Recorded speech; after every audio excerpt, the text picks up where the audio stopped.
Hello, hello, hello. Um, Good morning, good afternoon, or good evening to everyone, to all of you who are currently watching this recording. So, this is the week 4 of our quantum computing and cybersecurity lecture series. Um, this is a recording because the previous recording, like the actual recording during the session, is missing. So that's the bad news. Okay. So we have bad news. Nawala yung recording. So I will be re-recording it right now. Okay. And then uh it's just the same thing that I discussed. However, wala lang yung mga questions from the participants. But then 100% sure we check na save naman yung attendance ng mga umattend. So this is just for everyone to review the recording last time. So nawala nga, so I will be re-recording it. So ang on the other side naman, although this is re-recording, okay, I'll just call it re-recording now, although it's grammatically incorrect.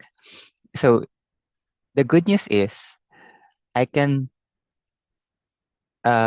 deep dive more onto the quantum circuits that I skipped during the actual lecture.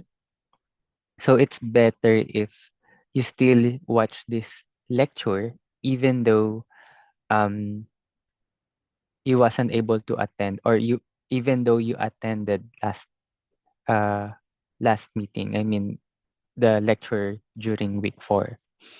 So yun, we will start.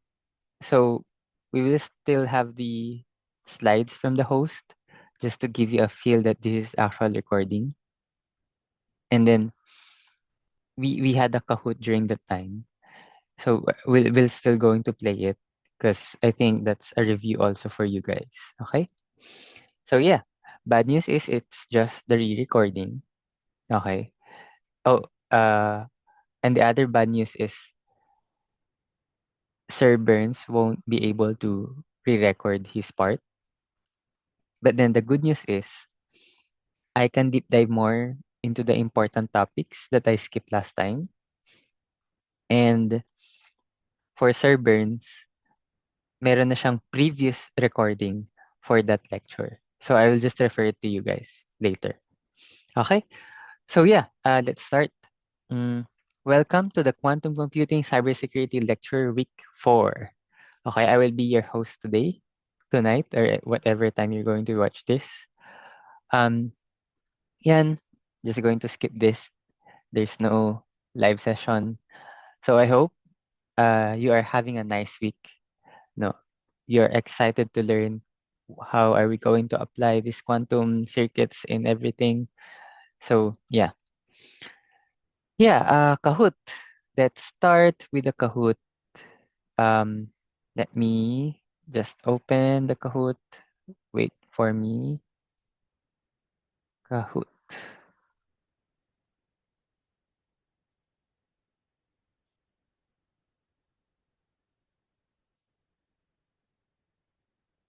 Mm,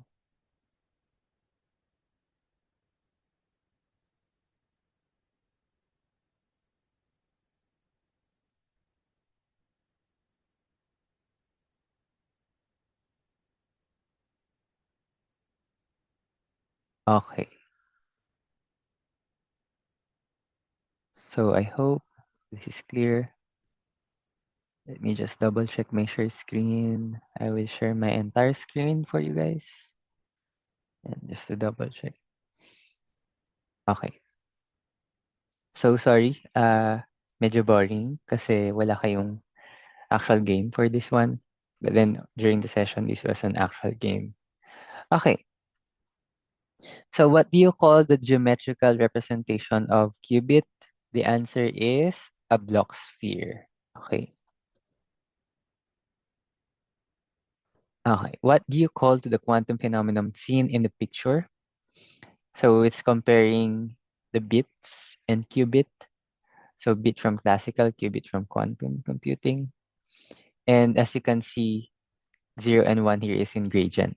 In 0 and 1 here sa bit, sorry, maybe I should point out. Okay, yung 0 and 1 sa bit, it's a definite color, no? It's either white and black. But then, if we refer it to qubit, so yung 0 mo and 1 is actually a gradient. So that means it can be a mix, quote unquote mix. Okay, I will just be using the term mix. But then, this is actually a superposition. So the answer is superposition. So I hope you still remember the lecture of Doc Ian. Yeah, this one, so it's a quantum phenomenon. So the question is, what do you call the quantum phenomenon seen in the picture? So, um, given a barrier, this quantum particle can actually pass through that barrier, no? So there's a probability of reflecting it back and a probability of passing it through the barrier. So in classical view is definitely it will bounce back, no? But then for quantum, since there's a probability of bouncing back and probability of passing through, then this is what we call quantum tunneling or tunneling.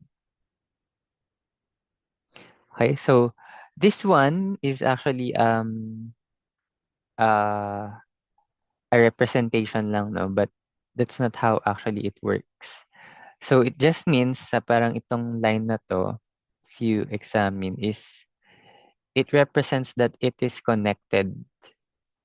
Okay, so if you think of this one as a Bloch sphere, yan.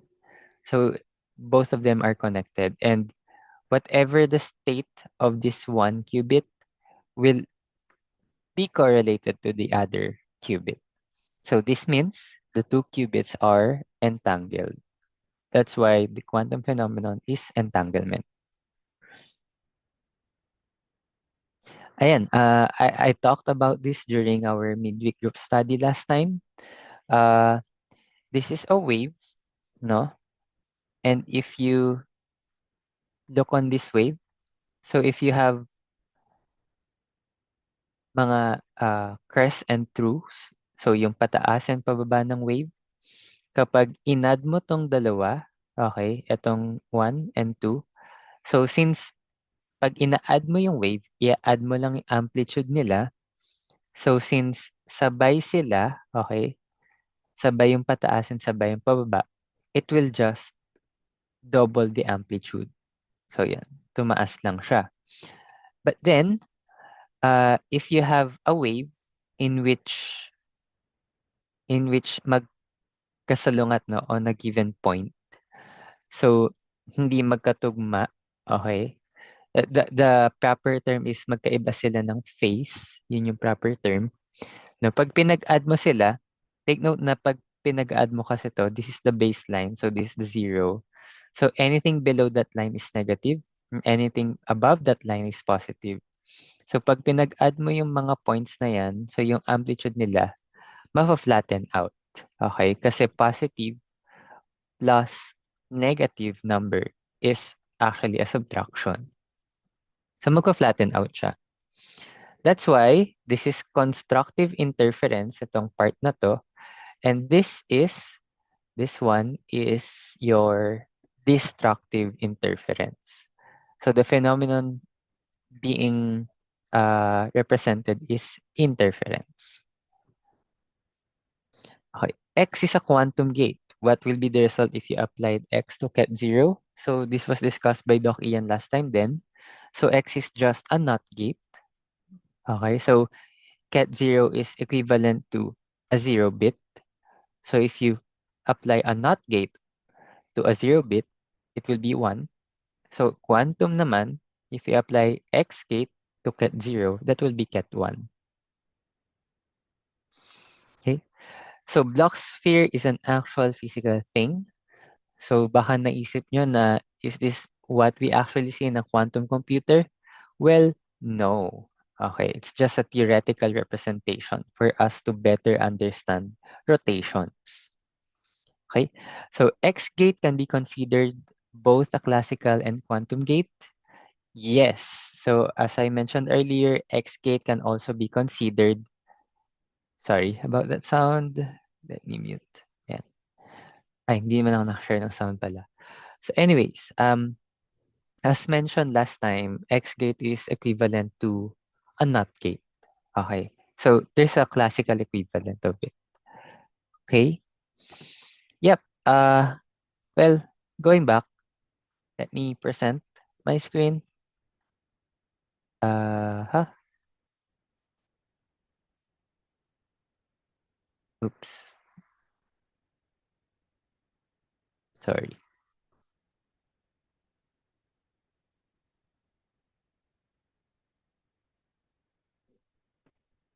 Okay. So now we're going to proceed to the lecture proper. Um, yeah. The first topic will be quantum circuits and Qiskit. Okay, we're going to talk about quantum circuits and Qiskit. So, yeah, let me introduce myself. I'm a currently technical volunteer of QCSP. So, yep, let's proceed now to our lecture proper. Let me just turn off my share screen first. And then,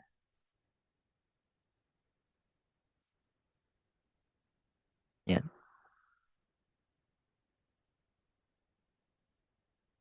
okay. Double check, I'm still recording. Okay, nice. Okay. Let's talk about the question. Wait, the question, how do we manipulate qubits? Okay.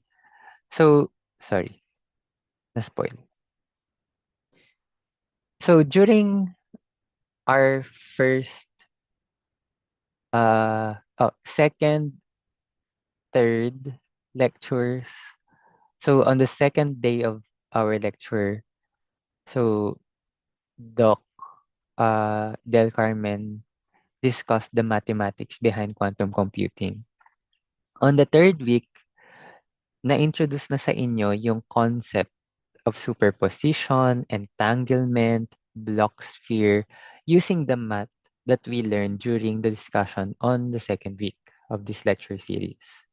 Now, you also learned, sorry, way back then, you also learned how to represent your state in quantum computing. So if in classical computing, you are representing it in bits 0 and 1, then you know that in quantum computing, we represent it, our state in quantum computing, as a state vector.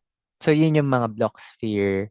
And then uh, we use complex numbers in the block sphere. And then, yeah, that's pretty much it. But then in computation, we need to manipulate our information to do certain processes. Okay, so for example, in classical computing, you are adding bits a lot. Like for example, 0 plus 1, 1 plus 1. So those are the very basic operations that implements a lot of our algorithms. Okay, so for example, AI, so they do a lot of information manipulation.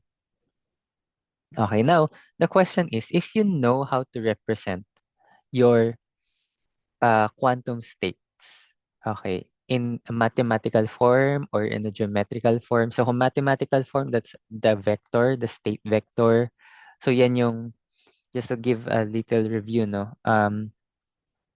So last time, when we say ket 0, we represent it as ganyan, right? And when we say ket 1, we represent it as this one, right? So we know how to properly represent it in mathematical form. And we also considered representing it in a geometrical form, okay, which is the block sphere. Okay, sorry about my drawing. Yeah, but something like that. But now the question is, how are we going to manipulate this information in such a way that it will be useful to us to do certain processes and develop algorithms?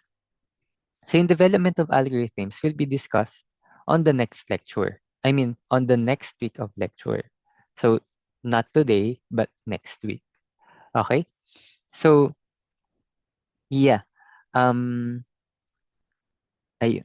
So now the concern is how are we going to manipulate? Yun yung isipin natin. How are we going to manipulate? And the way we're going to manipulate this is by using quantum gates. Okay? So in classical computation, uh we have this classical gates. And these classical gates is the basic implementation or manipulation of information. Okay, if we represent any information that we have in bits, then we use these classical gates to manipulate those bits. Okay, so there are certain operations, not gate, and NAND, or NOR, exclusive NOR. So uh, what you can see here, okay, is what we call the truth table.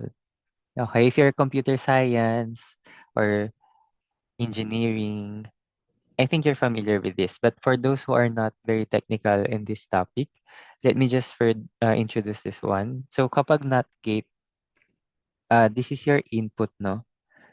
Yan. So the only inputs that you can have is either 0 or 1. Okay, yung output mo, and this is your input, no? And this is your output. If you input 0 to a NOT gate, you will end up having 1. If you input 1 in the NOT inside the NOT gate, it will output 0. Okay? So that's the point, no? That's one basic operation. We have another gate, which is the AND gate. Okay? This one. So the input, meron kang dalawang input. Okay? That's A and B. And then, you have an output. Oops. Sorry about that. So B out. Yeah. So you have two bits of input. So the possible are 0, 0, 0, 1, 1, 0, and 1, 1. Okay. So kapag AND, the only time that it will be outputting 1 is if both of your inputs are 1. So, eto lang yun. Right? And then the rest is 0. Okay? So all of the algorithms that you know, so if you know any algorithms like addition, we can consider addition as an algorithm. So you can do addition using these gates. Okay. So I won't try to do that, but you can try to simulate addition given these inputs you will add. Um, kapag naman, if you're not familiar with it, you can try to search on Google. Meron na yung solution. Ayan. Meron ding subtraction, multiplication. Multiplication is just repeated addition. So yung mga ganun. Okay? Um, so the point is, we have to create gates similar to our quantum computation. Okay? But then before that, I think it's very important to discuss.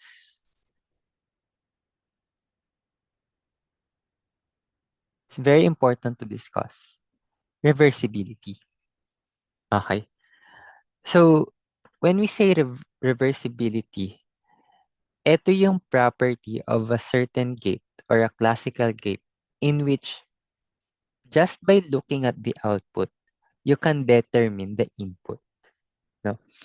That might be sound confusing, but yan. Kapag tinakpan ko yung input, ang nakita mo lang output. Okay.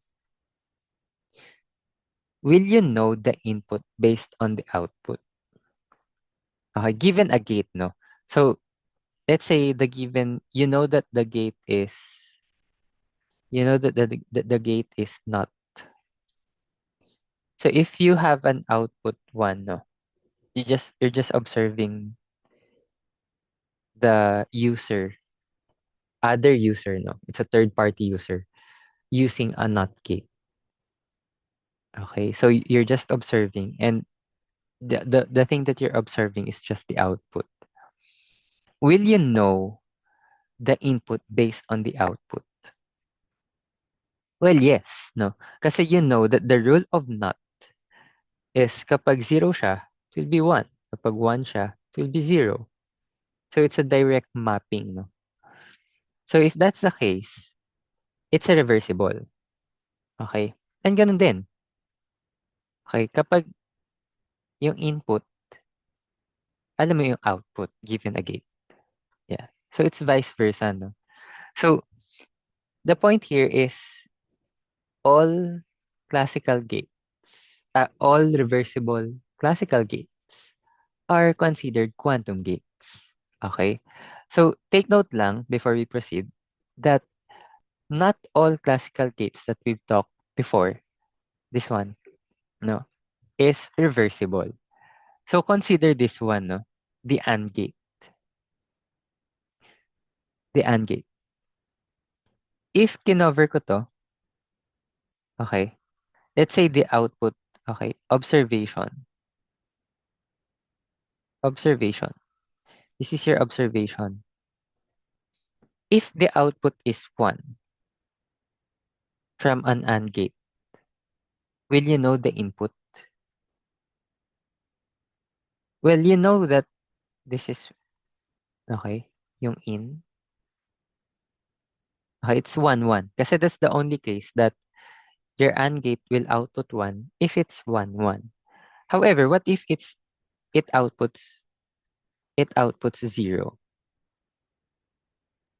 Okay, let's say na-observe mo 0 siya. Will you know the inputs? It Well, looks like you're diving into the world of classical logic gates, which are sorry. the building blocks.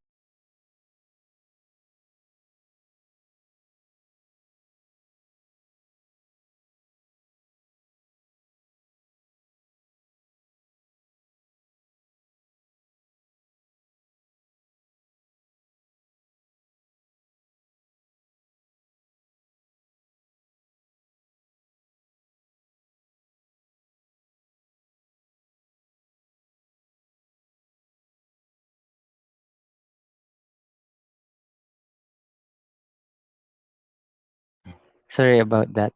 Ah, na-on ko yung AI. Okay, wait. Let me pause the recording first.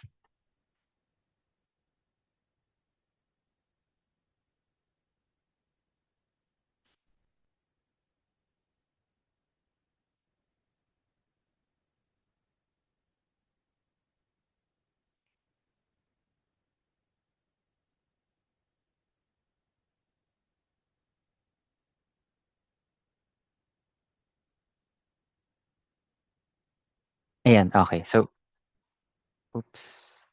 Echo. Uh, how do I do this? Wait.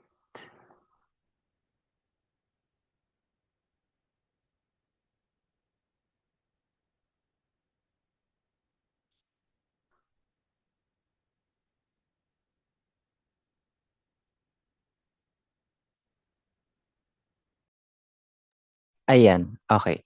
So if you observe output 0, well, there are 3 choices kasi.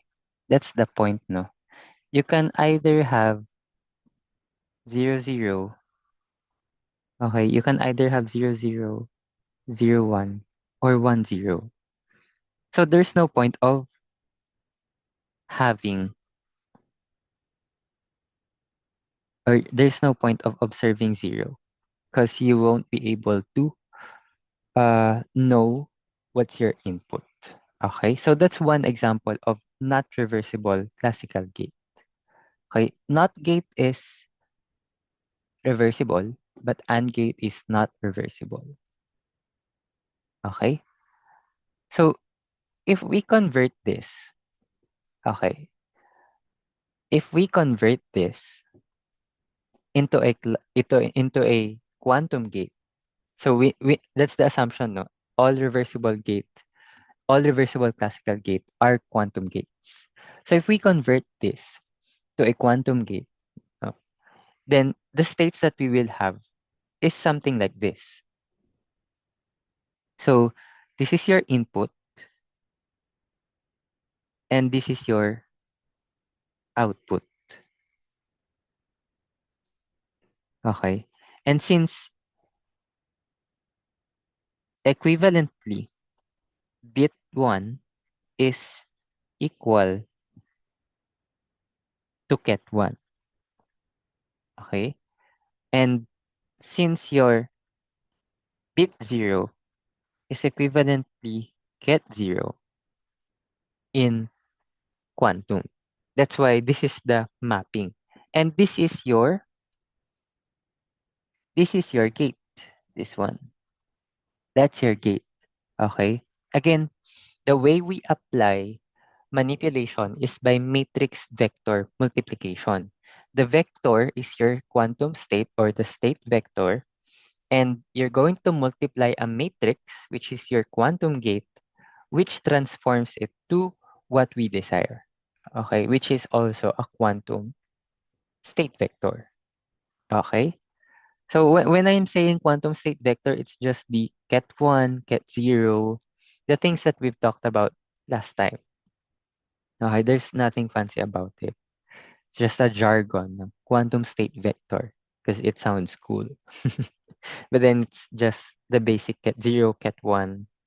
Okay, it's a probability of states. Ayun. Yeah, so that's why, ito yung meaning niya, no? Yan yung ibig sabihin niya. So we're just converting this one into this one. Okay? So, yep. Uh, Now, the important thing here is that if you have a reversible classical gate, it can actually act on a superposition. Okay? It can act on a superposition. Okay. So, ayan. When you're going to act on a superposition, I'm not sure if I have an example here. Ayan. I don't think I have. Okay. So I might give you more example on this one. No? Okay. So originally, okay, so bear with me. This one is mat. So originally, your quantum state, okay, oops. No, okay, this is psi, no? Psi symbol. So your quantum state can be represented as this one.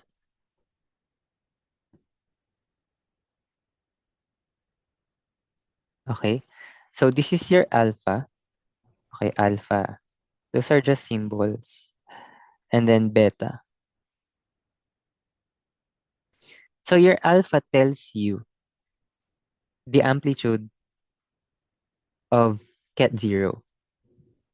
Your beta tells you the amplitude of ket 1. Okay, these amplitudes directly affect your probability. So I hope you still remember the lecture from Doc Ian. No? Ayan. So if you have a gate, okay, if you have a gate that needs to apply to a quantum state vector, in this case, your quantum state vector is this one, your psi. If you want to apply, no, let's just call that quantum gate U. So U, letter U kasi is a symbol for any parang arbitrary quantum gate. So kahit anong quantum gate, you can represent it as U. Convention lang siya. No? Okay. Let me rewrite this one.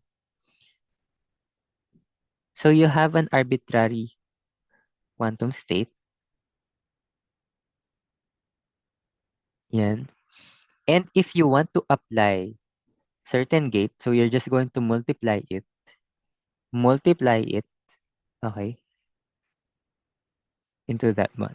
So, magiging ganito siya.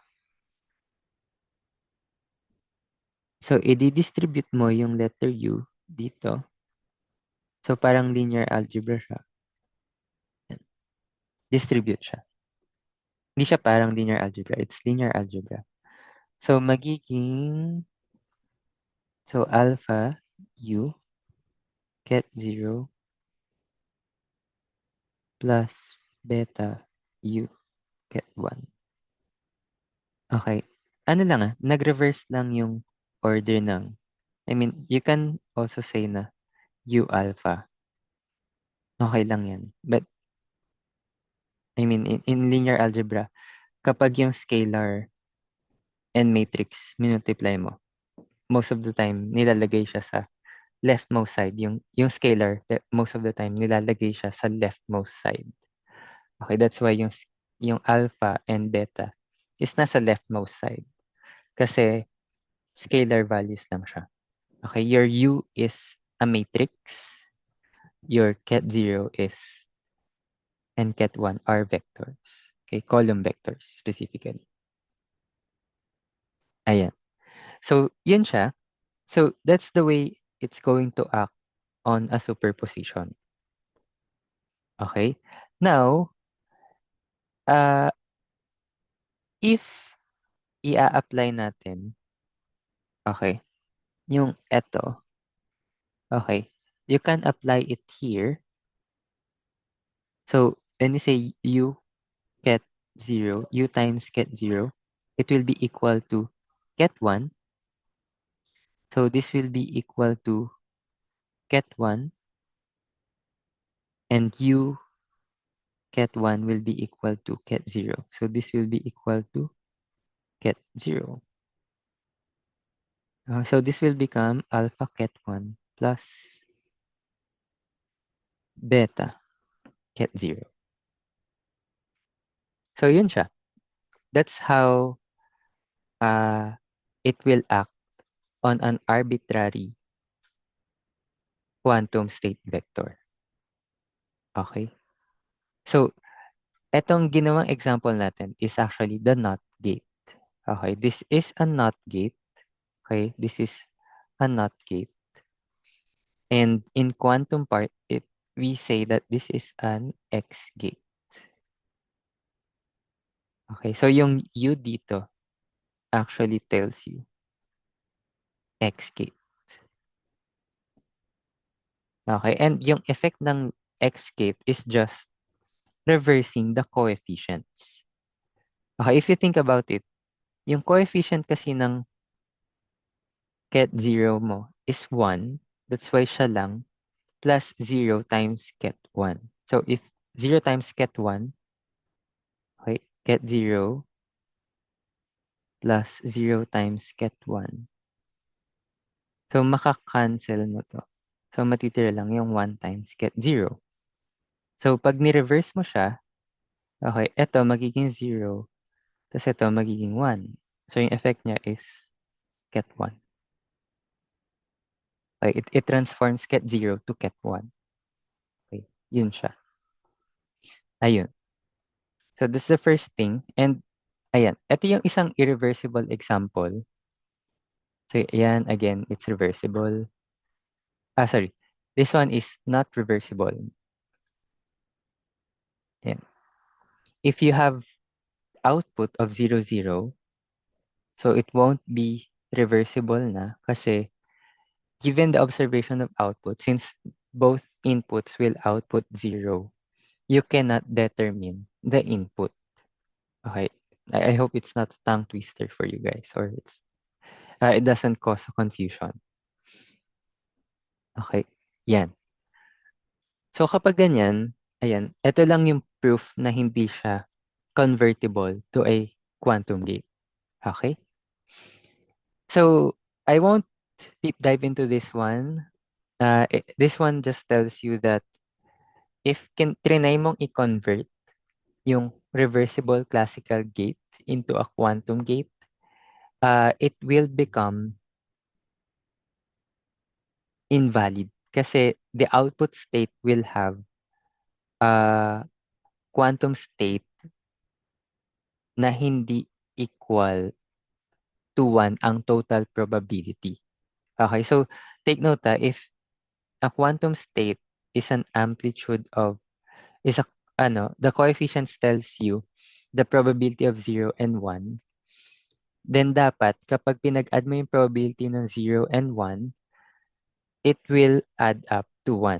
So kapag hindi siya nag-add up to 1, then this is an invalid gate. Hindi siya pwede. Okay, so yun yung one way to check it.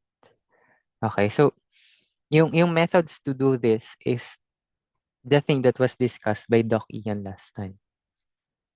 Yun siya. Okay? Yeah. So invalid quantum gate. So let's talk about the common quantum gates that we're using. Okay, there's actually infinite number of quantum gates. Okay, and let me tell you why later. Okay, let's talk about now yung common na ginagamit. Well, we have the identity gate. Okay, it doesn't tell you anything. I mean, it doesn't change anything. And it's represented by the symbol I, which means identity in linear algebra. So anything that you multiply to identity will be just itself. Okay, I hope that's clear. So next is X gate. So this is the X gate, which is again equivalent to a NOT gate. Okay, in a 3D representation, so imagine this is your block sphere, no, this one, the one that you're seeing. It will be actually represented by 180 degrees rotation along the x-axis. So, I think mahirap siya i-visualize. So, let me refer to you. I hope I'm sharing my whole screen, no? Let me refer to you to the block sphere visualization. Ito ba yan? Yeah, this one. Yan, okay. So, remember, this is your starting state. Yan. Yung gray na yan, I hope nakikita nyo siya. But then, sige, I think mas maging clear to kapag uh, ginalaw natin. So, ito yung X gate, no? It's represented by the letter X. In this case, ano siya eh, P sub X. So, in our case, X lang siya. So, yep, yan, no? It's a 180 degrees rotation along the X-axis. And take note, when we apply it again, no, bumabalik siya sa original state niya. So that, ayan, kapag nakatutok siya sa z-axis sa taas, that would mean na ket 0 siya. Kapag naman in-apply niya yung x gate, so it will rotate 180 degrees along the x-axis, so it's pointing downward along the z-axis, then it will be a ket 1 state na. Okay? So now, yan, going back, so yan siya. It's 180 degrees rotation along the x-axis. Ayan. And these are the other mapping. No? So kapag ket I, remember, pag ket I, nakatutok siya along the y-axis. Let me, ano lang pause ko muna yung recording para hindi nyo makita. Pero isiset ko siya in a ket I state. Okay, para lang hindi kayo malito. Wait.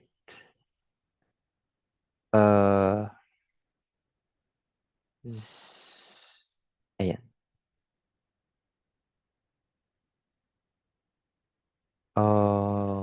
Okay. Yan. So this is your ket I state. As you can see, no, ito yung state mo. Yan. Nakatutok siya sa y-axis. So it's a ket I, no, ket I state. Again, it's ket I state. Ket I. Pag nakatutok sa kabila, it's ket negative I. Yeah. So what will happen if you rotate it 180 degrees along the x-axis? Let's try. Oopsie. Youpsie. So, saan siya pumunta? papunta sa likod. So this is your x-axis. Again, if we try to apply, I hope that's clear. Again, yeah. So that means your ket I will become ket negative I. Okay, ket negative I. And your ket negative I will become I. Okay, so this ket negative I, again, I apply. Yeah. So try to search this one, no? So it's bits dash and dash electrons.github.io slash blocksphere simulator. Yeah. Sige. So you can further play around now with that. But let's proceed with the another gate. So another gate is Y gate. So yes, it's just 180 degrees rotation along the Y axis. So let me reset. Let me reset. Yeah. So if it's a 180 degrees rotation along the Y, so this is your Y. Yan. I hope kita nyo. And if I apply the Y gate, yeah, it's 180 degrees along the Y axis. So from ket 0, naging ket 1 lang siya. Okay? It's just the same thing along ng X. But then there's a caveat, no? There's what we call a phase. So, since iba yung rotation mo, okay, iba yung axis of rotation mo, then it will impose a phase. Pero this one naman kasi is what we call a global phase. So, when we say global phase, it won't affect the state. So, technically, if your input state is get 0, it is most likely equivalent to an X gate. Kasi it still points out the same state if you apply a rotation along the x-axis. I hope that's clear. No? If it's not clear, let me know in Discord server. Okay, leave your chat or DM me. Okay lang. Okay? But then if you are pointing to, so if your starting state is pointing to anywhere else, so for example, you have ket plus state. So again, ang ket plus state is pointing to this one along the x-axis. It's pointing on the positive x-axis. Kapag ket minus, nandun siya sa kabila, sa negative. Okay? So let me pause again. Let me configure lang and then I will point it to, yan. Ayan, I pointed it to uh, the ket plus. So again, this is your state. It's pointing to ket plus. And yung nasa kabila, yung opposite side nito is yan, ket minus. Okay, sorry about my handwriting. Masyado makapal yung ink. So if I apply, sorry, if I apply Y, rotation along the Y-axis, yan. By the way, if you observe, no, kanina pa, the rotation is always counterclockwise. Although it's not a general rule for all the quantum gates, pwede namang counterclockwise. Yes. So, ano lang siya? Yan lang yung common na ginagamit. Yan. So, I applied again the Y gate. Yan. Okay, so iba na siya, no? Iba na yung result. If you apply rotation along the X, so wala nangyari. Kasi it's rotation along the X and your state is pointing directly to X. So, it won't happen. It won't change anything. Ayan. I hope that's clear. Next, we have the Z gate. So, from ket plus, okay, it's a 180 degrees rotation along the along the Z axis. So, if this is your Z, yan, if we apply Z gate, ayun. If I apply it again, just you will end up the same state. Sorry, I yawned. And as you can see, I recorded this lecture 12 a.m. Yeah. Anyways, let's proceed. And S gate is just 90 degrees rotation. Yan. So along the z-axis, no? Z-axis. So hindi lang 180, so it's not a rule. You can also define the axis of rotation. So z1 half, yan. So it's just 90 degrees. So ang dalawang z1 half or dalawang s is 180. That's why, yeah, it's similar to a z. Okay, two S gates will simulate a Z gate. Okay. Okay. Yan. Okay. Next, we have the T gate. So, it's just 45 degrees naman. Pwede yan kahit 1 degree lang. Meron yan. Okay. Yan. We have this RZ gate, no? And you can uh, define any angle you want. Okay. Basta along the Z-axis rotation siya.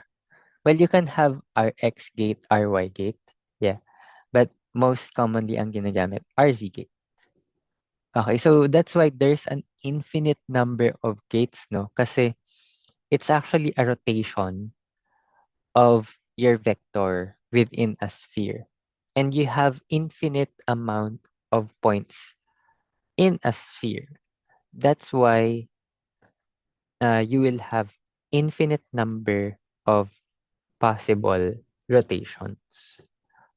Ayun. I won't deep dive into this one, but try to explore it on your own. Yan. The other important gate that I am not showing you before, that's why pinapause ko yung recording, is this Hadamard gate, the H gate. So this is very important kasi from, reset ko lang. Yan. If we start from a ket 0 state, like this one, yan, it will have an effect na it will convert this 0 to a superposition. Ayun. Okay? And take note, from the z-axis, okay, from the state pointing to the upward z-axis, it will end up pointing to the x-axis. Okay? The point here is that it is a rotation along the x plus z axis. And it's a 180 degrees rotation. So if I can visualize it, you have to look between the x-axis and the z-axis. So the z-axis is this one. Okay, yan. Yan yung z-axis. And this is your x-axis. Okay, yung line na yan. Okay, now, if I look above the x plus z axis, that will be your visualization. So that's your point of view. Yan, yung pinakita ko sa slides. And then it will rotate the state 180 degrees. Sorry. 180 degrees. Okay, from ket 0, you will apply 180-degree rotation along this x plus z. So you will end up at the x-axis.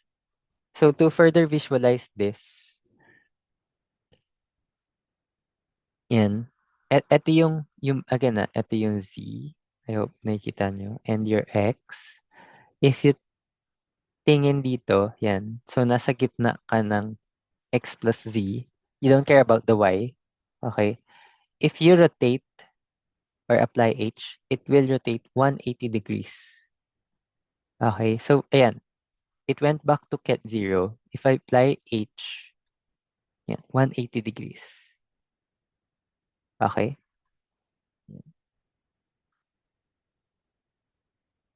Ayan. So you might be wondering, pwede bang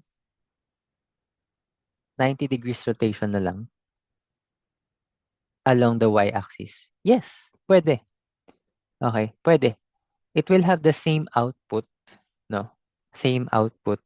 So from ket 0, it will be ket plus. Okay, this is your ket plus, by the way, if you remember. Yan, ket plus. So I think the reason why the Hadamard gate is common, kaya siya ganyan, because physically, it's simpler to implement. I guess, that's a guess. So I'm not a hardware uh, expert, but then I just know that Hadamard is commonly applied. Yeah. So maybe it's easier to implement. Yun yung guess ko. Okay, there should be a reason why. If not, then maybe you can research about it. Bakit Hadamard? Yan.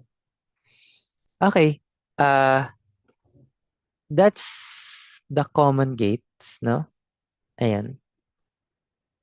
So you can further create your own gate. Okay. Ito na yung so ang manipulation, the question to the answer before, how do we manipulate quantum information? Uh well, that's just defined by a certain axis of rotation and your angle theta. So axis of rotation tells you which axis do you want to become a basis of your rotation. Your theta will tell you the angle or the amount of rotation. Okay? So if you have these two, so you have this axis of rotation and an angle, then you can create your one qubit gate. Although this one is a bit more technical, and this one is describing your axis of rotation. Ayan, the Hadamard gate is represented by this one. Okay? And this is the general notation. You don't have to understand it. My point here is that you can create your gate based on the angle or the amount of rotation, theta, and the axis of rotation. Okay? You can just plug in the numbers here and then you will end up uh, having a U gate. So again, U means arbitrary quantum gate. So if you need to apply uh, certain manipulation to your quantum information, and it's defined by the amount of rotation and the axis of rotation, then yeah, you can use this notation. But then I won't deep dive. No? You can further check how it works, how it was derived. No, you can also ask this one in the Discord server, or you can further ask ChatGPT. It'll give you a nice answer to understand this. Yan. So this is just deriving the Hadamard gate, how we end up with the matrix form. Okay, yan. So for every gate, there's a matrix form. So yung H na yon, yung H gate, there's actually a matrix form for that. So eto na yon, no? Ito yung easier way. How do we convert it? So again, take note that ket 0 is this state, ket 1 is that state. Okay? And again, for any arbitrary quantum state, okay, it was represented by this one, alpha and beta. Alpha tells you the probability of, or the coefficient of ket 0. Beta tells you the coefficient of ket 1. And these coefficients tells you directly ano yung probability if kinuha nyo yung norm square. So I hope you still remember norm square. Yan. So the norm square of alpha and beta is just the probability of its corresponding state. Yan.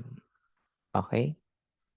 So it's a linear combination. So again, pag pinag-add mo sila, okay, let me just review this one. So pag pinag-add mo sila, yan, this will be alpha 1, 0 plus beta 0, 1. This will become alpha 0 plus 0 beta. And this will become equal to this one. I hope that's clear. Ayun. Okay, next. What if we want to get the matrix form of U-gate? Okay, so this is an arbitrary quantum gate. So we just need to think about the mapping. Okay, if we apply x to 0, it will be ket 1. Okay, if we apply x to ket 1, it will become ket 0.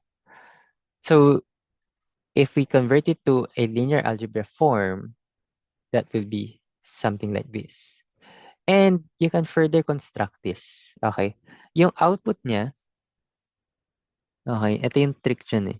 Yung output niya, okay, so ang output, kapag ang input mo is ket 0, yung output niya will be the first column. So this is ket 1, this is ket 1, yan. Okay, kinonvert lang siya into a vector form. And then, ito naman, okay, if your input is ket 1, okay, yung output niya will be the next column, the second column. So, pinagtabi mo lang yung dalawang vector output, tapos yun na yung matrix mo. Okay, that's a trick para mabilis siya ma-solve. Okay. So, in that case, that's your matrix representation for X. Okay? Yan. So, you can further verify the other one. Okay. Yan, especially H, no? The H gate is interesting topic. Yan. Okay? Yeah. I hope that's clear. Yan. I will skip this one since it was discussed na. It's not discussed yet, but this one is explaining ano ba yung ibig sabihin ng bracket notation. So, we're using Dirac notation, but then on the first few lectures, na-discuss yung ket. Okay. But then, that's just the half of the picture. The reason why it's ket is because it's bracket. Okay. Bracket. And ano yung ibig sabihin ng bra? Okay. So, yun siya. I won't discuss this since I don't think this is necessary for you guys. Okay, this one is for more advanced topics. Okay, blah, blah. Yeah, yeah, yeah, yeah, yeah, yeah, yeah. Okay. So before we discuss this, I think it's better to uh try to see these gates in action. Uh, yan, etong mga gates na to. So we've represented it as a matrix muna. And then we discuss different common gates like the X, X, Y, Z, S, T, and Hadamard gate. Okay? So what I want to show you guys is this one. AlgaCert. Okay, just search algacert.com/quirk. Okay, this will give you a nice visualization to implement or see your quantum gate. Okay, so I will show you how to use this one. So you can play around with this. Uh, so you have here an X gate. Okay. And remember your starting state is ket 0. So if you apply X gate, what will happen?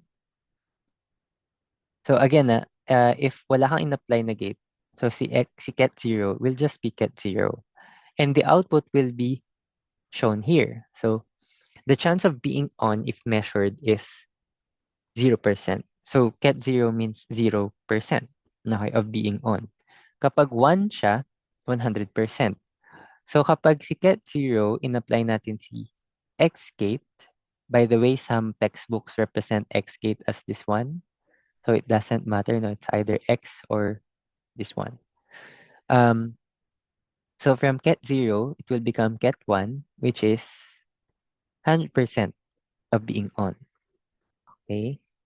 Yeah. We can also try y gate. So as mentioned, this is the block sphere by the way, no? So pag 0 siya, naka-point siya upward. Pag in-apply mo yung x, punta siya sa baba. Or pag in-apply mo si y, punta siya sa baba. So almost the same thing, that's just like what I mentioned last time. So if you apply an h gate, so interesting, magiging 50% siya of being on and off. So yan na yung superposition na sinasabi natin. Okay? You can further add, no? You can try to add more qubits. So each line here represents 1 qubit. Yan, yan, yan. So what if you apply x and then you apply h? So what will happen? So let's try here, no? Visualize muna natin. Wait, let me remove the other. Yeah. Let's try this. Okay, x muna. X muna on 1 qubit. So 1 qubit is 1 Bloch sphere, no? Again, 1 qubit is 1 Bloch sphere. If we apply x, yan, it's a rotation along the x-axis. Okay, and if we apply h, again, that's an x plus z rotation, 180-degree rotation. So let me, yan, ganyan yung perspective para ma-visualize yung maigi. So if we apply h, yan, take note, it's pointing backward on the x-axis. So let's try. Yun siya. Yun. Okay, did you see that? It's pointing now backward, which is what we see here. Okay, isn't that cool? Okay. So this is what you call a sequential circuit. So kaya siya sequential kasi you apply gates in sequence. Okay? So all of these gates that we've discussed is used for single qubits. Okay? These are all for single qubits. So, ayan. Let me skip this part. So what will happen if we apply or use multiple qubits, no? So first, let's represent this. How do we represent multiple qubits? Okay. Mathematically. Okay, and how do you represent this multiple qubits mathematically? So let's say you have 2 qubits. Yeah. You have ket 0 and ket 1 as your first starting state for 2 qubits. So how do you represent it mathematically?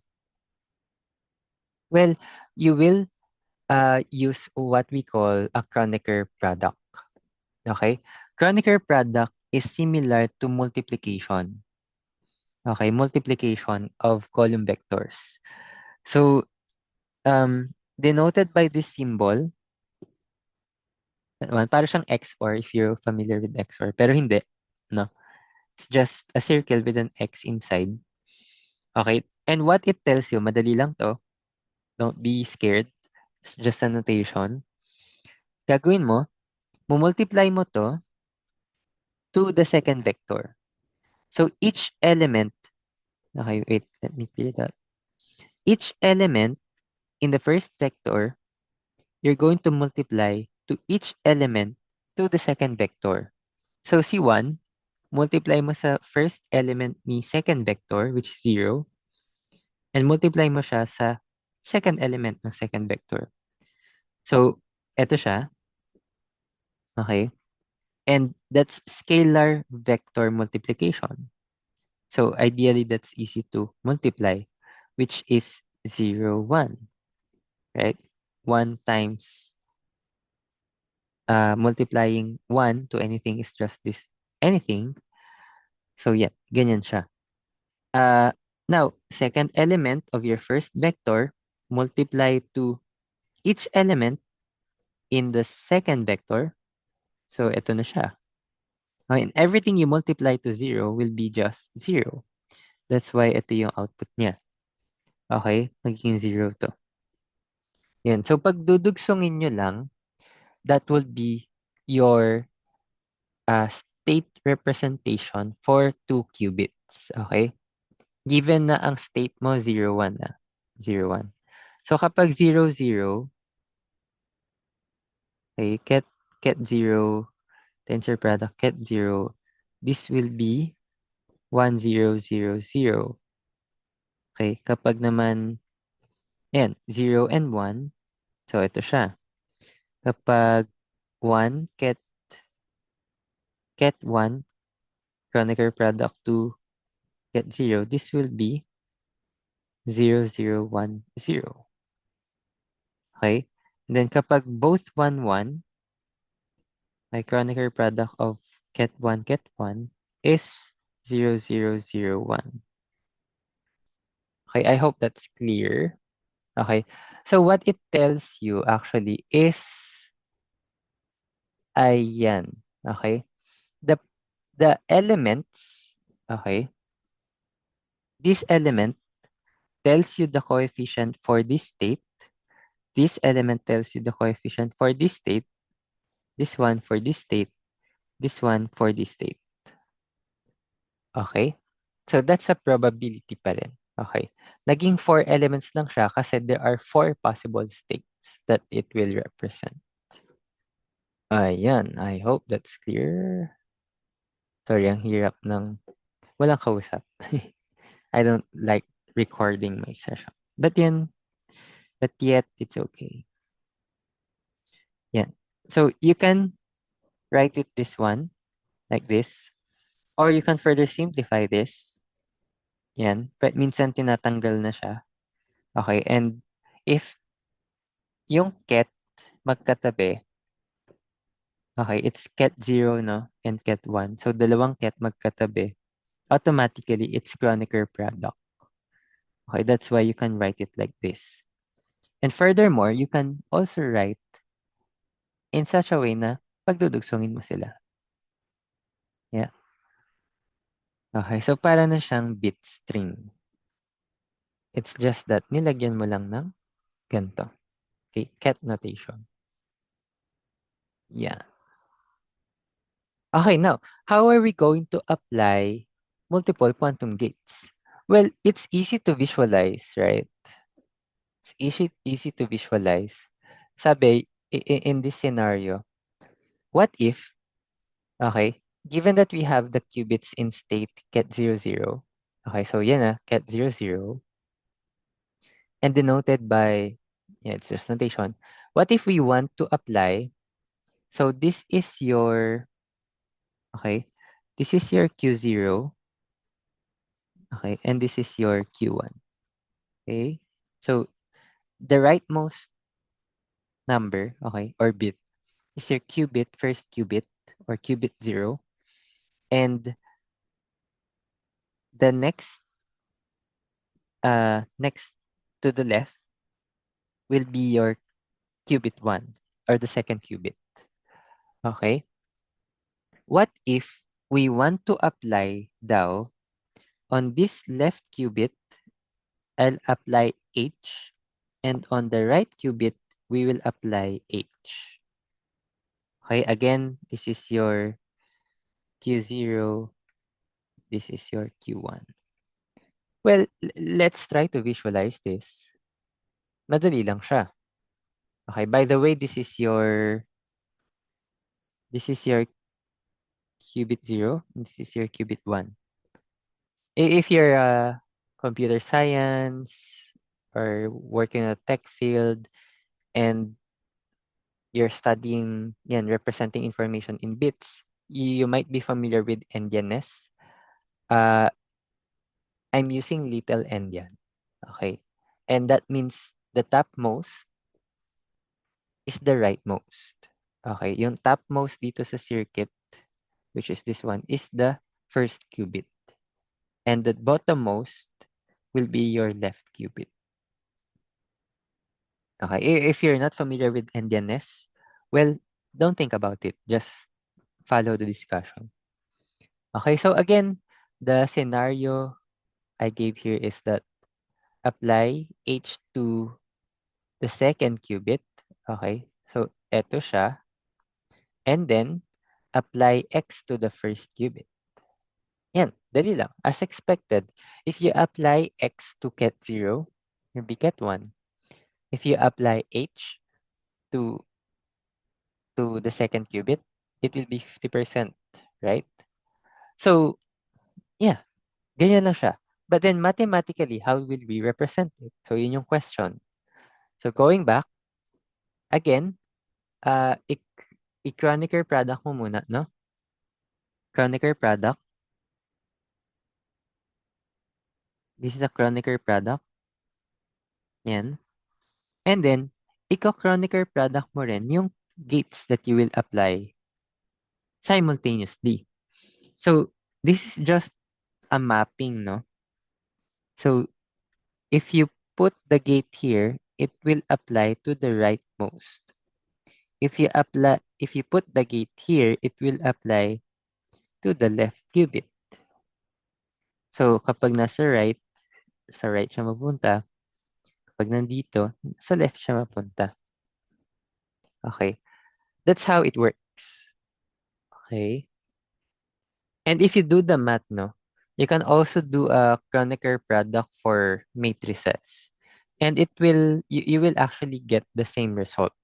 Okay, and maybe I can, yeah, this is how you derive the answer. So, mathematical form to, now that you've visualized it. Yan. So, move. Yan.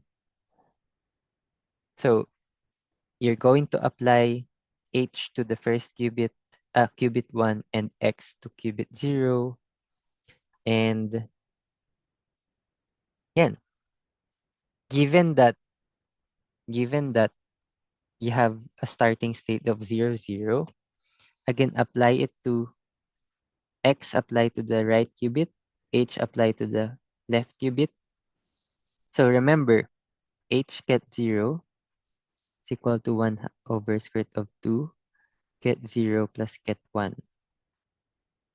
Okay, and X ket 0 will just be ket 1. Yan. So ito yung qubit 0 mo. And this is your qubit 1, right? And you can further simplify this. Okay, you can further simplify this. Yan. Ang ginawa niya, this one, you distribute it here and here. Take note, the order here is important. Okay, kapag nasa right siya, dapat nasa right din siya. Okay, you can't swap it kasi it will give you a wrong answer. Yun. Okay, that's why you have 1 here. And it's Kronecker product, no? Ket 0 Kronecker product to ket 1. Ket 1 Kronecker product to ket 1. And to further simplify, wag mo na isulat yung symbol na ganun. Okay, just combine them together. Understood na yun. It's a Kronecker product. So that's how you multiply quantum gate. Okay? Ayan. So this is how we did this. Okay? Yeah.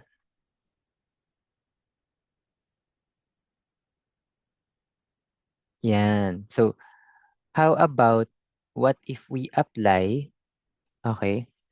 So we apply X here, no? And then H here. And then after that,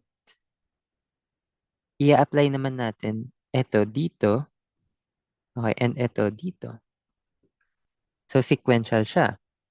So this one, okay, let's represent this as A. Ito siya. This is A. And this one is B. Ito siya, B. Okay? So, ito muna yung gagawin. Take note, ito muna. And then, tsaka, ito. Okay, so may operator precedent siya. Parang PEMDAS. Okay. So, ayun. If you swap this, okay, pag sinwap mo yan, masaswap din to. So, this is very important since we're visualizing the equations to circuits. Okay, that's very important. We're going to use this in quantum algorithms discussion. Ayun. Ano pa ba? Uh, that's pretty much it, no? Oh, by the way, you might be asking, bakit may I dito? Well, again, if you just put X, something like this, you will have a wrong answer. Okay, so that's why you have to apply something here. And since walang nakalagay, what is a gate that does nothing? That's I gate. So we represent it as like this. Yeah, I hope that's clear. Again, if you have question, post it in Discord. Yeah. So we can try to visualize this. It's just a drag and drop. So ang hirap ng math, but then, yeah, it's just the same thing, no? Yeah. Hirap ng math, pero madali lang i-visualize. So yan siya. Okay. So again, we're still using 1 qubit gates. 1 qubit gates. Okay. And we can have a gate in which we really need two inputs. Pwede yun. Pwede yun. Okay. And one example is what we call a control not gate. So you can see here, yan, control. So you can put it beside the X gate.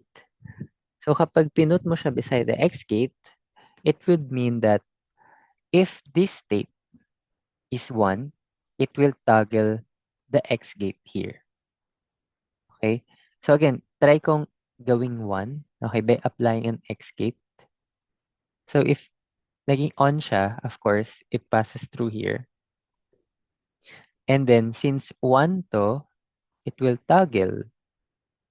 Okay, so this will become 1. So both 1 siya. Okay? And take note, you can use other gate like Hadamard. Pwede. Okay, kapag ganyan siya, okay, yung control mo is like this. And you apply X. Yan, maging 1 and superposition. Pag wala, it won't toggle. Yeah, you can also try to use Z. Pwede yan. Although, to see the effect, yan, dapat nasa superposition siya. So again, the Z will apply, yan, pointing dun sa patalikod. Okay? If we apply X, ayun na. Kita nyo? Nag-shift siya. Yan. So yes, you can try this one, no? It's called anti-control. Kapag 0 siya, it will toggle. Kapag 1 siya, it won't toggle. So it's the reverse of this one. But then commonly, ito yung ginagamit. Okay, this one. Yung control. Ayun. I think that's it for the discussion of quantum circuits. Okay. I won't further deep dive into this one. It's a more technical topic. But then what I want to discuss is coding this into a Python Python. So ito kasi, it's a drag and drop interface which can be very helpful for beginners. But then if malaki na yung circuit na gagawin mo, this will be very difficult to use. So for beginners lang to understanding quantum circuits. But then If malaki na siya, ayan, we should be using Python. And the thing that we're going to use is what we call Qiskit. Yan, if you've heard Qiskit from an article, uh, news, or whatever you're reading or watching in YouTube, yan. So Qiskit is a library in Python. This is developed by IBM kasi IBM is developing their own quantum hardware. And if you have a hardware, might as well do a stack for your software. So they're building from hardware to software. And one thing that you can do is use Qiskit to develop the software. Yan. Okay. Um, yan.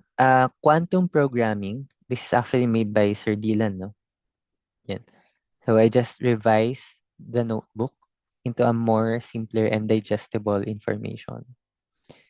So first, yan, I will share this link. Maybe you will share it. You will be seeing this in the Discord channel, lecture resources. So first thing that you need to do is save a copy in Drive. Okay, para ma-save yung progress nyo. Kasi pag hindi, mawawala yung progress nyo. So you can play around with it. Yan. Wait lang. Let me drink water. Wait.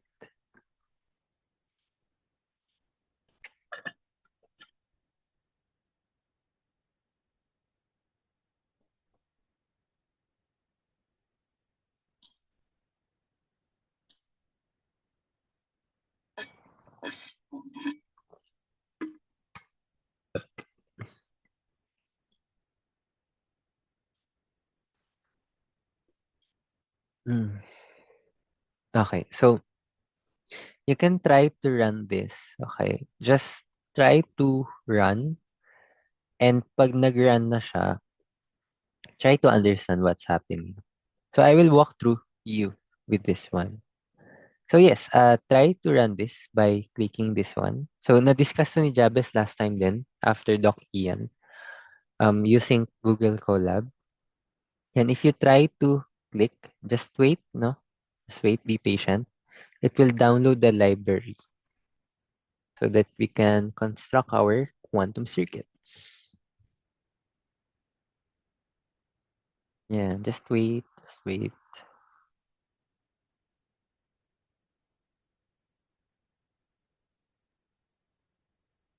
And if nag-stop na umikot, yan, may check na, then you're good to go. You can run the next. So just import the library, yan, and then you can try this. Okay. Take note that what you're building is just, okay, ito lang yung pinaka-important for now. For now, and then I will discuss later yung other stuff. So we will apply H-gate to the first qubit. Okay.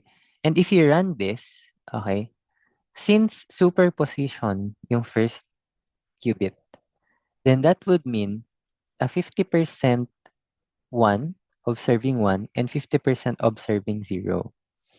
So if you run the circuit 1,000 times, okay, ibig sabihin, you will get 50-50 result. Okay. So ideally, the answer or the output, number of outputs that you will get is this one, like uh, close to 500, which is 50-50 of 1,000. So the thing that we're doing here is that first, you have to build your quantum circuit. Okay. So this means you're going to need one qubit. Okay, that's your first parameter, your first input here. And you're going to need one classical bit. So one qubit, one classical bit. The classical bit will be used for measuring the output of your qubit. So if you have one qubit and you're going to measure it, then you need one bit. Okay? Yan. Okay? So you're saying here that in your quantum circuit, so QC is a variable, okay? And then QC is you need to apply an H gate to the first qubit.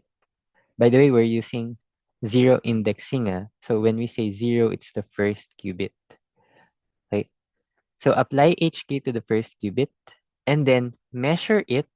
Okay. Measure the first qubit and save the result to the first bit.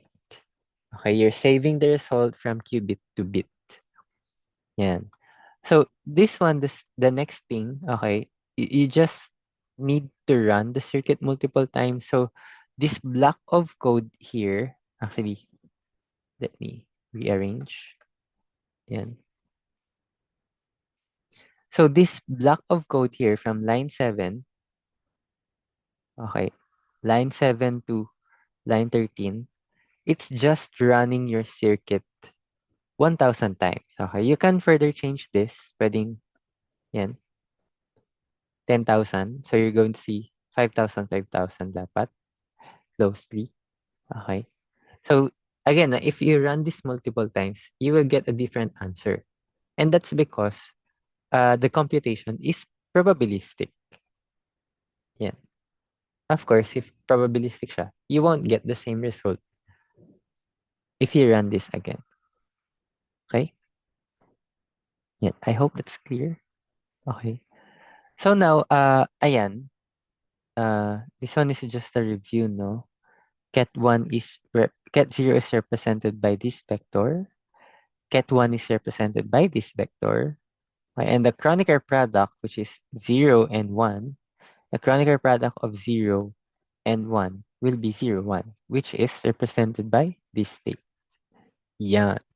Okay. And if you're familiar with NumPy, yeah, you can simulate the operation of Kronecker product using NumPy. Yeah, but I won't deep dive into NumPy today. Yeah. So, yan.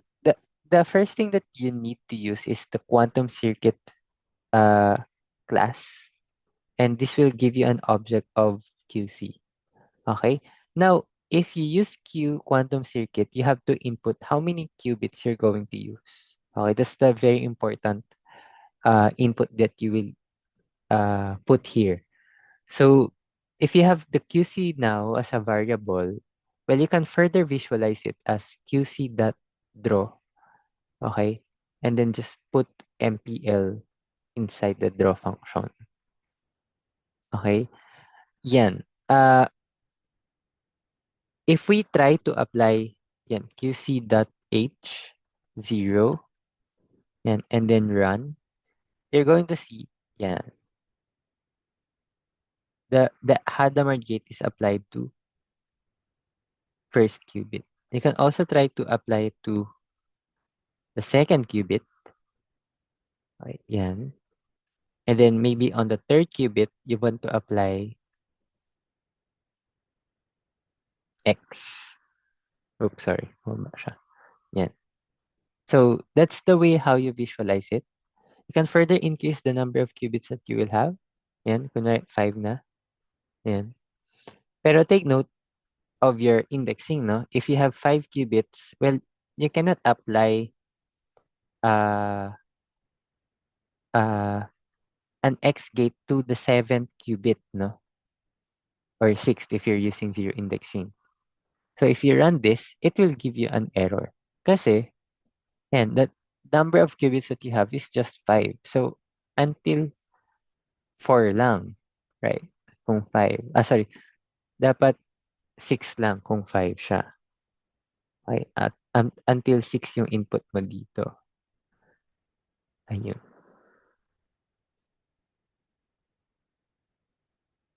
Yeah.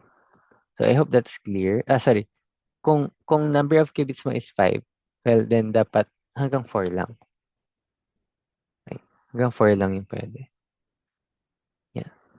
So, ayan, yung NOT gate kanina na diniscuss ko is represented by this matrix, control NOT gate.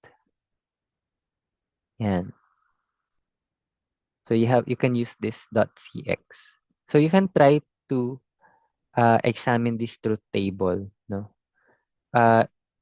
You can check why is this a CNOT. So if your control is 0 and your target is 0, it will output 0, 0. Yan. And then you can try the other rows. Yep, that's it. We have further other multiple qubit gates like uh, this one, the swap gate. So swap gate will just swap. So if we visualize it from before, pwede mong gawin to. We have here a swap. Yan. Swap. Yan. So it's represented by this one, parang extra on the wire. So let's say if you apply X here, okay, so ideally dapat nandito yung 1, right? But then nag-swap siya. So what will happen is nandito yung 1. Okay, pag in-apply mo yung Hadamard, dapat dito yung 50 sa taas. But then nag-swap siya, 1 sa taas, 50 sa baba. 50-50 sa baba. Okay? So that's the point here. Yan. And you can think, no, bakit ganyan yung matrix form niya? Well, just look at the truth table. Okay. Yep. Yeah. These are just the other control gates. So control Z, you can use this. Control phase gate. So ito yung arbitrary gate, RZ gate. Okay, just input the amount of angle you want to apply. And then if you added a control on that RZ gate, then that's what we call the control phase. Right? Yeah. And you can further extend the number of control. What I mean by that is, let's say you have 3 qubits, you can have a control and control. Okay. So what will this mean is that if both of your inputs here above, okay, these 2 qubits are both 1, then it will toggle this X gate. Okay. If you try, yan, again, you have to toggle both to toggle the third. Okay, this gate. If isa is wala, okay, parang you cannot. Okay. So para siyang and. Okay, if both of your inputs are 1, it will toggle this gate. Yan. Okay. Yeah. So this one is just for more advanced exploration. And you can further visualize your output. Maybe that's better. Yan. Now, what I want to talk about right now is what happens if, parang, how will you interpret this one? Okay. So, ito madali lang, di ba? Kasi if we put it this way, again, the explanation is, if this qubit is 1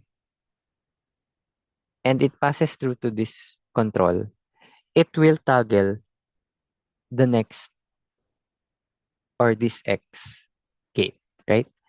So, it's like a switch na if this is 1, no, if inon mo to, it will toggle this one.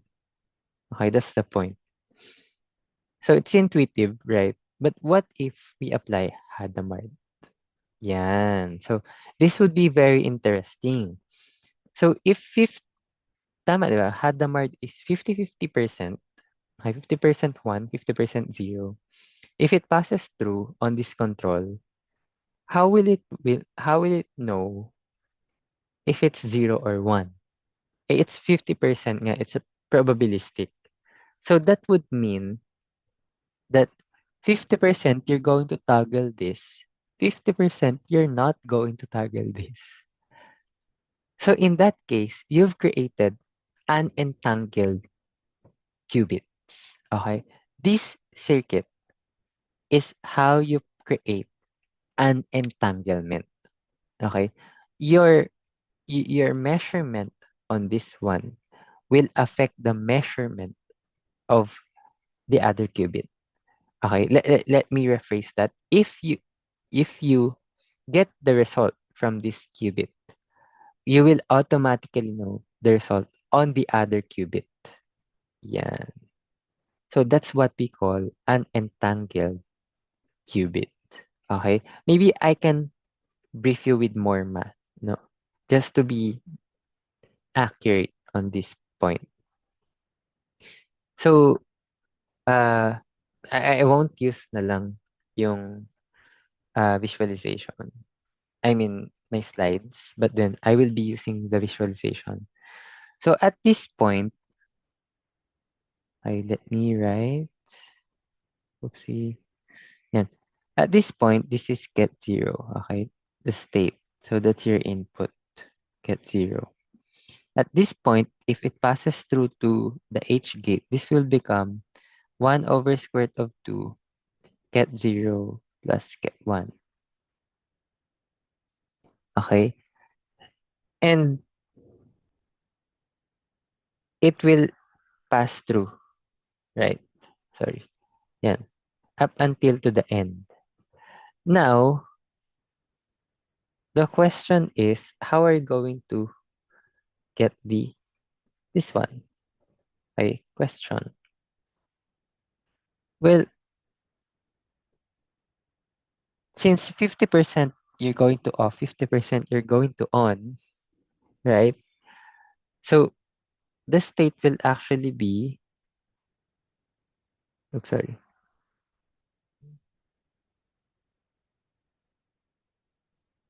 Wait lang.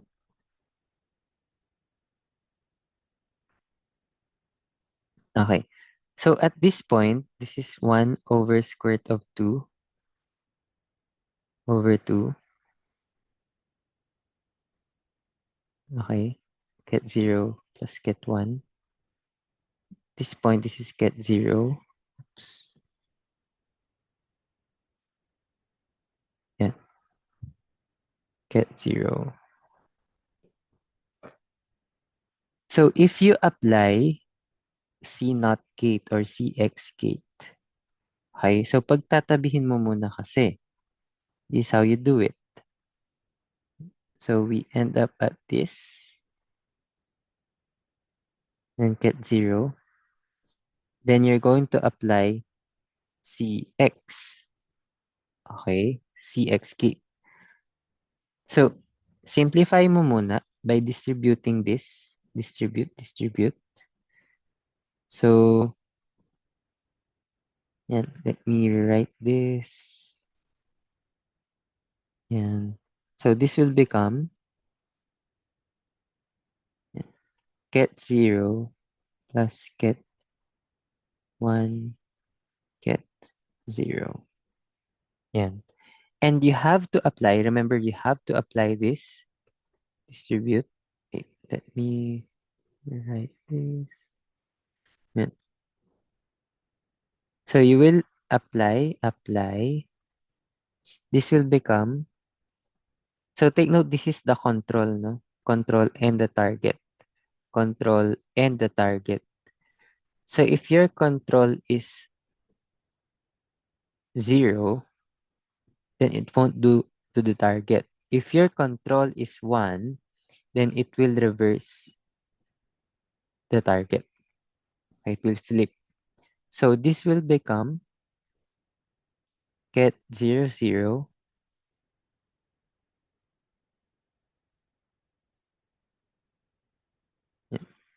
plus get 1, 1. Yeah. So this will be the amplitude. The way we're going to represent this in state vector is this one. 1 over square root of 2, 1, 0, 0, 1. Yeah. So this is your vector representation of this state. Okay, and that means you have 1/2 probability of getting 0, 0 and 1/2 probability of getting 1, 1. So the reason why we call this entangled is, okay, 1 over square root of 2, get 0, 0 plus get 1, 1. So the reason why it's entangled, if we measure just one qubit, let's say just the left qubit, if it's 0, then it's automatically the other end or the other qubit is 0. If the other qubit that you measured, okay, the left qubit is measured and you get 1, automatically the other qubit is 1 also. Okay, so it's entangled. Okay, the results are correlated. That's the point of entanglement. Okay, that's very important concept, by the way. So try to remember that one. Okay, so yeah, these are all the possible valid entangled states. So try to play around with it. And you can check here. Okay, this is the circuit that we did. So the only probability that we can get is 1, 1, and 0, 0. Right? That's 1, 1, and 0, 0. Okay, so there's no probability of having 0, 1 and having 1, 0. Okay? Yep. Ayun. So after this discussion, I also showed during the live lecture, no? I also showed a platform in which we can use better. So we have here IBM Quantum Platform. Okay. So IBM also developed this website for you to explore further what is quantum information. Okay. So this is more in-depth topic, no, if you try to learn this on your own. It's more in-depth. More math. Okay. If math na yung pinag-uusapan natin ngayon, mas in-depth siya. Okay? So what I want to show you here, so they have this bunch of resources that you can try to explore. So you have here a composer. Yan. And then this is similar to what we have, yung AlgaCert. Okay? Yan. You can try to apply Hadamard here. Yan. And you can see what happened. So it's 0, 0, 1 and 0, 0, 0. So superposition of 0 and 1. So this is the rightmost, no? Just the rightmost. If we apply further, yan. So naging dalawa na, 0, 0, 0, 0, 0, 1, 0, 0, 1, 0, and 0, 0, 1, 1. So it affects the probability of states, no? By the way, you might be seeing here a Q-sphere. Q-sphere is not Bloch sphere. If you have multiple qubits, you cannot actually represent it in a Bloch sphere. So one thing that they develop is what we call the Q-sphere, which is different from Bloch sphere. Don't be confused about it. Ayan. So, yan siya. Yan yung representation niya. Okay. Honestly, I'm not familiar with this one. I'm not sure how they got the point here. Yeah. I mean, yeah. Okay. Yep. On the right side, no? On the right side, you're going to see a code conversion. So you have here OpenQASM. OpenQASM is just another language for quantum programming. Well, you can choose Qiskit, okay? And then try to copy paste this. So what if I try to copy? I want to code it. If I copy that, so nag-drag and drop ako and then trinay ko i-copy. Yan. Yep. So that would be it.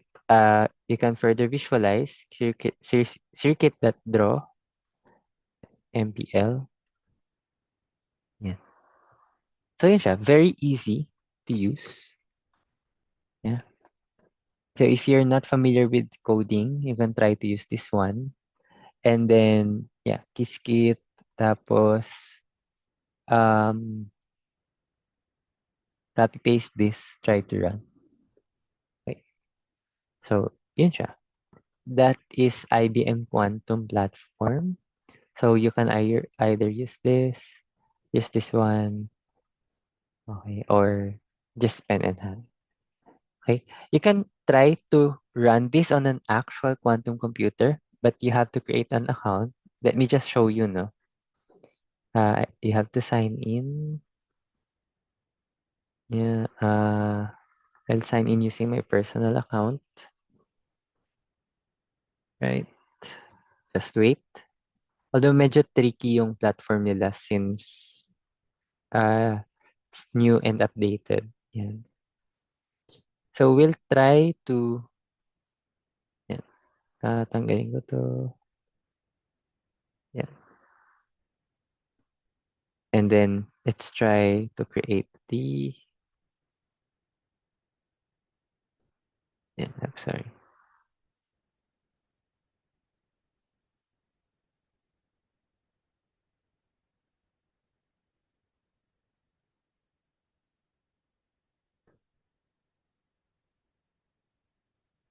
Yan.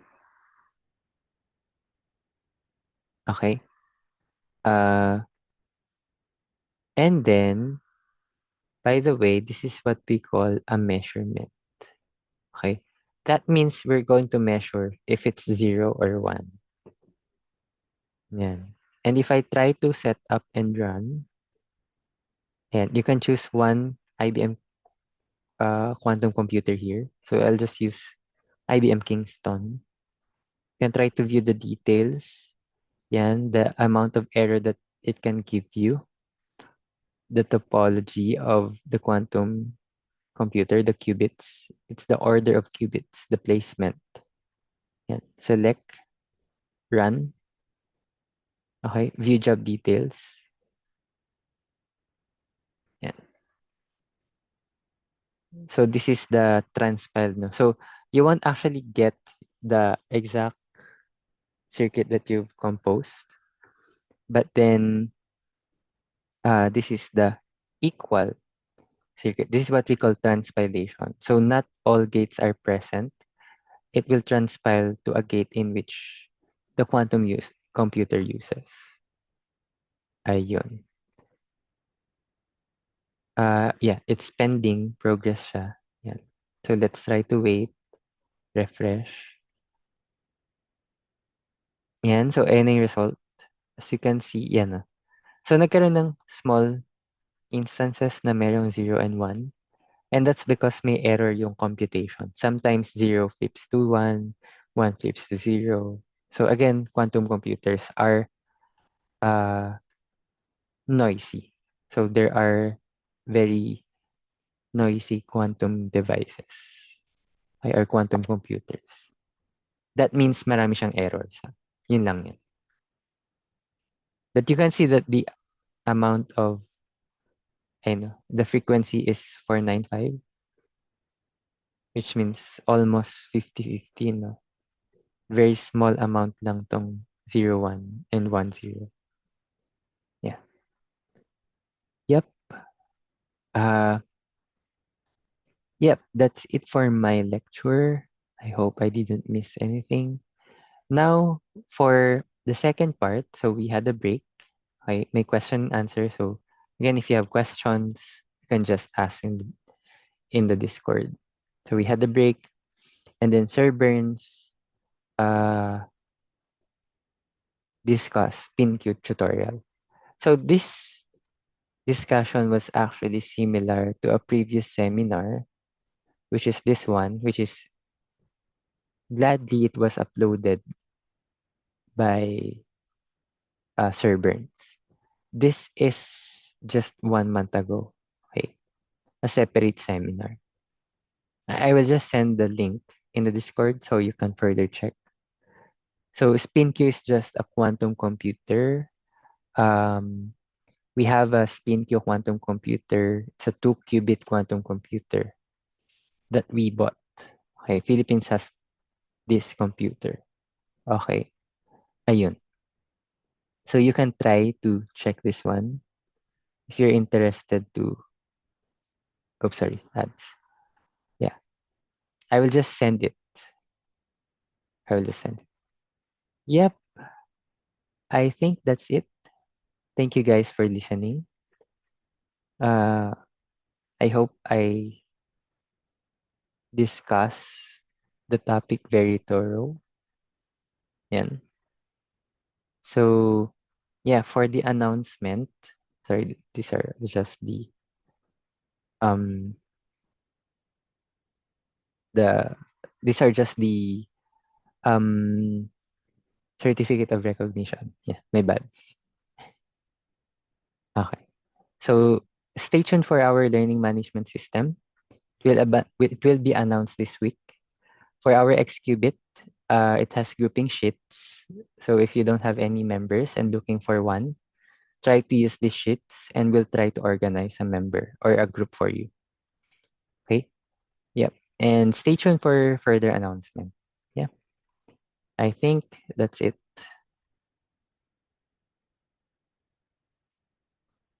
Thank you. Bye-bye.